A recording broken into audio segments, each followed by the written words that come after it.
The next morning, Axel was up early again, but this time he was taking longer to get ready, something that didn't go unnoticed by Madison and Wilson. You want to talk to him, or should I? Wilson asked. I'll do it, Madison answered. I know what this is about. Sure enough, when she reached her son's room, she found him at his closet, looking at several different outfits. Axel? She called out. His mom's voice got his attention, and he looked towards her. Oh, hey, Ma. Um, Axel said. Don't worry, I'll be down soon. Axel, I think we need to talk, Madison replied. Axel quietly moved away from his closet and sat on his hammock. Axel, you shouldn't be spending so much time worrying about what others think about you. It's not exactly healthy for you. What is healthy for you is embracing yourself and loving yourself. But I get picked on for doing that, Axel sighed. I know it's not easy, but I just need you to trust me. Being yourself is the only way to be truly happy. Can you at least try to do that for me? Madison asked hopefully. Axel thought for a moment and looked at his hat, which was sitting on its usual place. He's on his coat rack. He then walked over and placed it on his head before looking back at his mother, who smiled proudly. That's my boy, she said. She smiled as he gave him a kiss on the cheek. Now hurry up and get dressed. We gotta get you to school before the bus leaves. Axel nodded and hurriedly put on his usual clothes. He still wasn't sure if he could do it, but he wanted to make his mom proud. I guess it couldn't hurt to try one more time, he said to himself. A little later, the family was driving to the school to drop Axel off for the field trip up to Streamline City. Robin and Emily gave their brother smiles of encouragement as they entered the school parking lot, where large buses sat waiting for the students to board. While they parked the car, Robin noticed Axel filling with a folded piece of paper. Still working on that, huh? She asked knowingly. Axel's face went red as he hastily shoved the paper into his pocket. Ain't no shame in that, Robin chuckled. I felt the same way when I met Jessie over the summer. They all exited the car and made their way to the curb. Madison knelt down to be at Axel's eye level. Okay, text me when you get there. Try not to wander off. Most importantly, be yourself, she said to him. Axel managed a weak smile and hugged his mom. I'll try, he whispered. Hey, you got this. I know you do, Wilson added, putting a hand on his shoulder. Axel hugged his dad, Robin, and Emily before making his way to the buses. Looking over his shoulder to wave one last time. In the crowd of students, Axel quickly found his friends. Hi guys, he said, trying to sound happy. Hey Axel, feeling any better? Isaiah asked. A little, Axel answered. My mom convinced me to try again today. Though I'm definitely not approaching anyone like I did yesterday. That was just bad luck. Look, look, I'm sure there are other people who are more pleasant to talk to.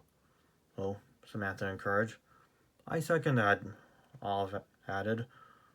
But for now, let's just focus on sticking together on this field trip. The four friends lined up at one of the bus doors, where Principal McAllister was waiting to address the students. All right, everyone, it's time for us to shove off.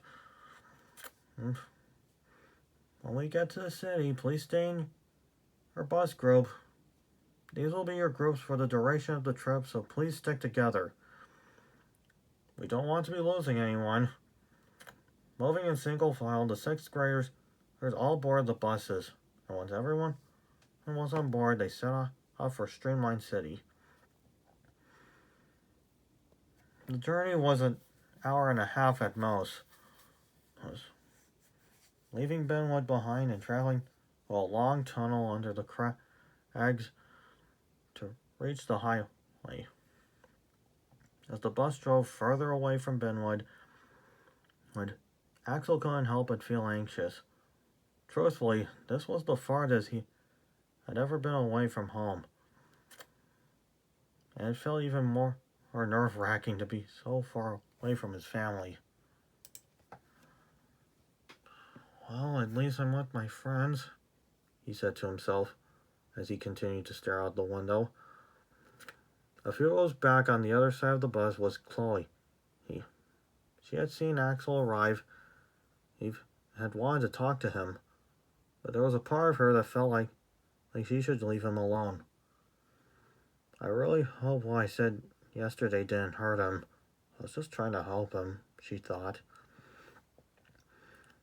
Eventually, the trio of buses reached the city limits. Streamline City wasn't as big as New York, but bigger than San Francisco. It was bustling with people, cars, and bikes. This made Axel feel a little uncomfortable. He wasn't used to so much noise and activity.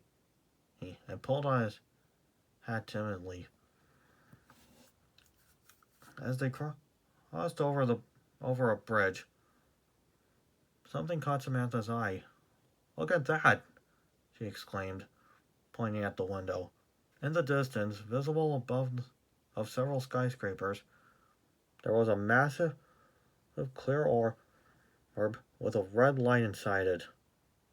What is that? Axel asked. That's Fast Track Tech's headquarters, Isaiah answered. I've seen pictures of that in magazines at Gill's Market. What's it for? Olive asked. They said that it's some kind of experimental radio tower, Isaiah responded. Sure helps them stand out, though. The buses continued to weave through the city blocks until they finally came to a stop outside the headquarters itself. As the kids disembarked, Axel and his friends noticed a podium standing in the middle of the building's main courtyard. What's that for? Axel inquired. The city's governor is going to give a small speech before laying us in, Principal McAllister explained. It should be starting in a few minutes. The staff helped the principal usher the kids into the courtyard where they were placed in front of the podium. A minute later, a smartly dressed man approached the microphone. Ladies and gentlemen and children, please give a warm welcome to Governor Laura Milton. From behind a curtain, and a woman in her early 30s with short brown hair appeared and waved to the crowd. She was wearing a white suit with narrow skirt and black heels. This was Governor Laura Milton. Hello, everyone. she called out. Well, it is my great pleasure to welcome you all here on this very special day. When I was elected governor, I made a promise to the people of this city that I would help the future generations of our country by helping them become the best versions of themselves possible.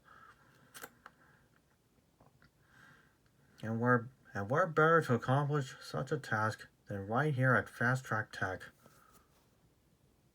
And with the aid of the company's chief executive, Xavier Reid, we set forth creating and revolutionizing the way children can learn and grow. And today you will be the first to test the LNG program and help us work out any bugs that may need correcting. Now, without further ado, let the learning and growing commence. The staff and the students applauded as the governor walked off the pony.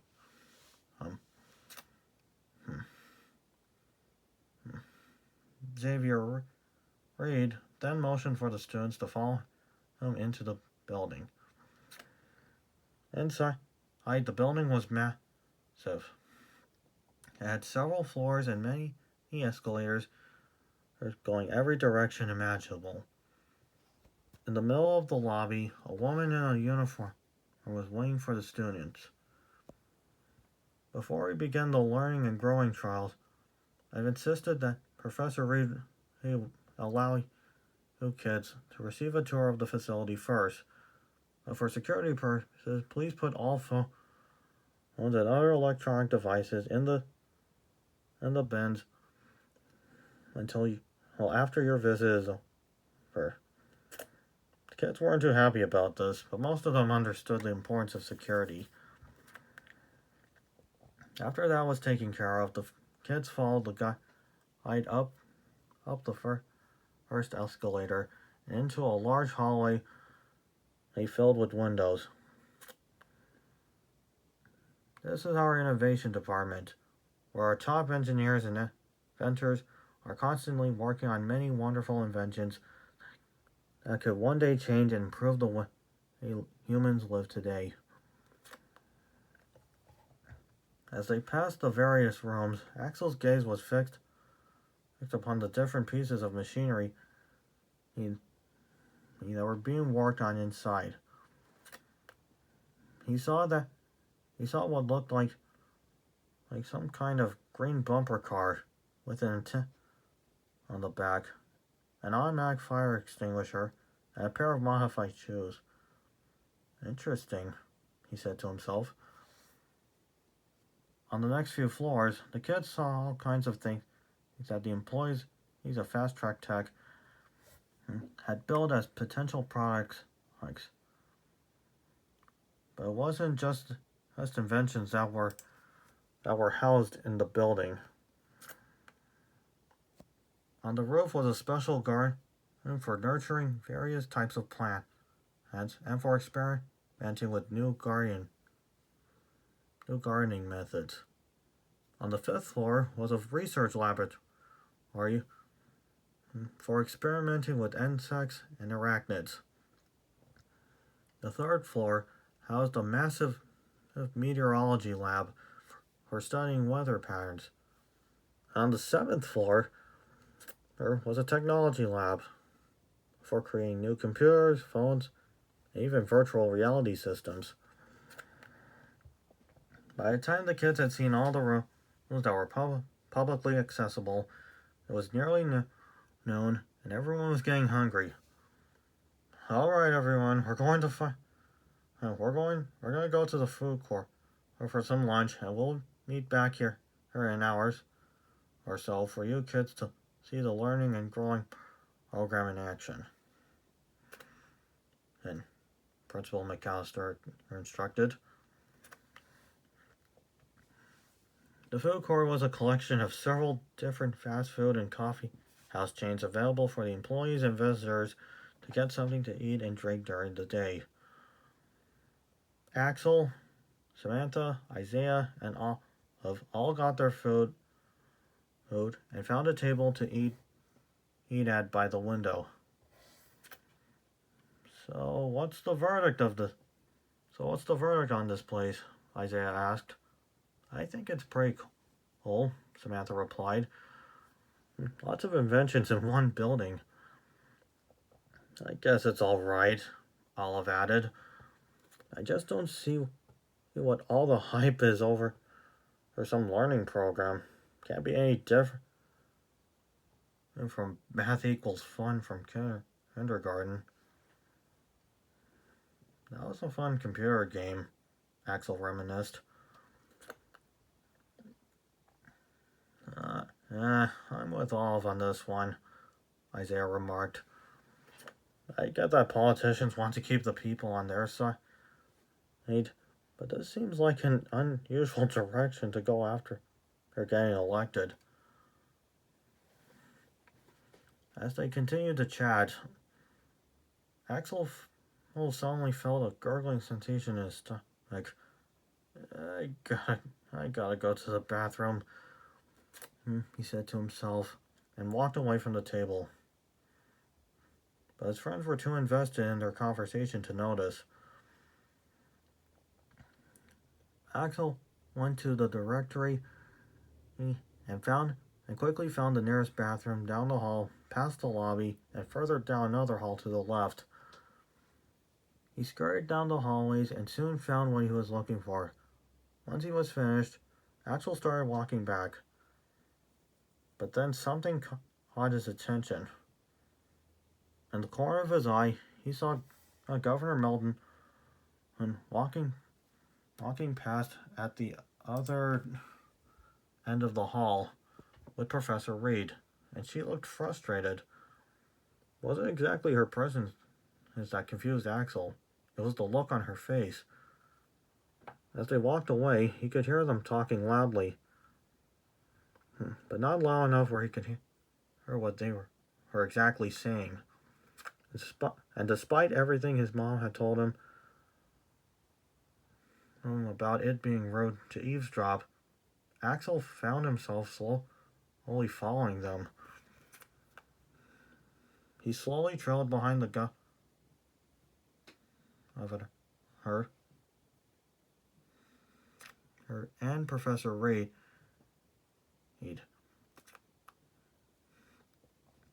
He couldn't really explain it, but he felt like there was something off about them right now.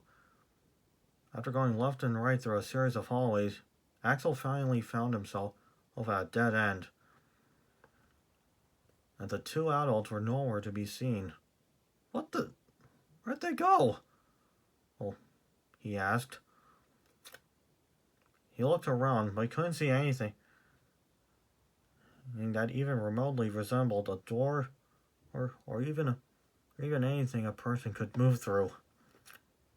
That is, until he spotted something on the floor. It was a faint, curved streak that ran across the floor in an upside down arch shape. Axel followed it from the wall on his left side to the wall directly in front of him. Axel slowly put a hand against the wall and pushed gently. With a soft clicking sound, a square segment of the wall moved toward him like a door. A secret door? He asked out loud. After getting over the initial shock, Axel carefully opened the door wide enough for him to squeeze through. Behind it was a dark corridor, but he could see a faint light in the distance. I've got a bad feeling about this, he gulped as he slowly tiptoed towards the light. At the end of the corridor, he carefully peeked out from the opening to see if anyone was there. Luckily for him, there wasn't. The corridor had led him into what looked like another research lab, but he couldn't figure out what the lab's purpose was.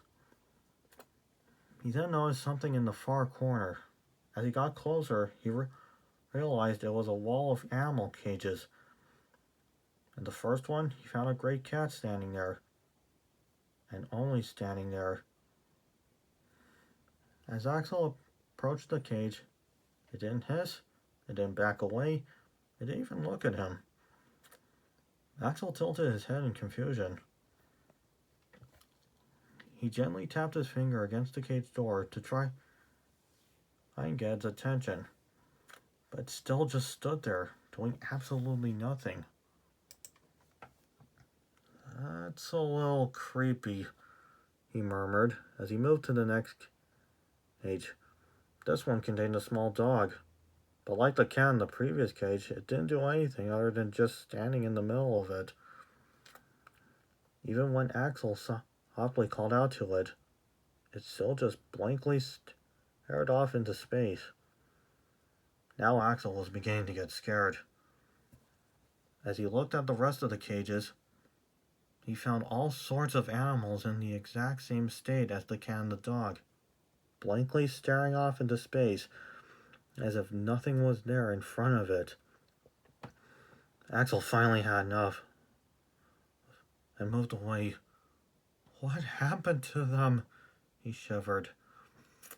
Moving toward the desk in the middle of the room, he found notebooks full of equations and sketches of human and animal brains. There were also notes written below that read, repetition plus exposure equals unquestioning. What the heck is this? He asked nervously, trembling at what he had seen. He wasn't sure what he had stumbled upon, but he knew for certain that it was obviously hidden for a reason. It was something that wasn't meant to be seen.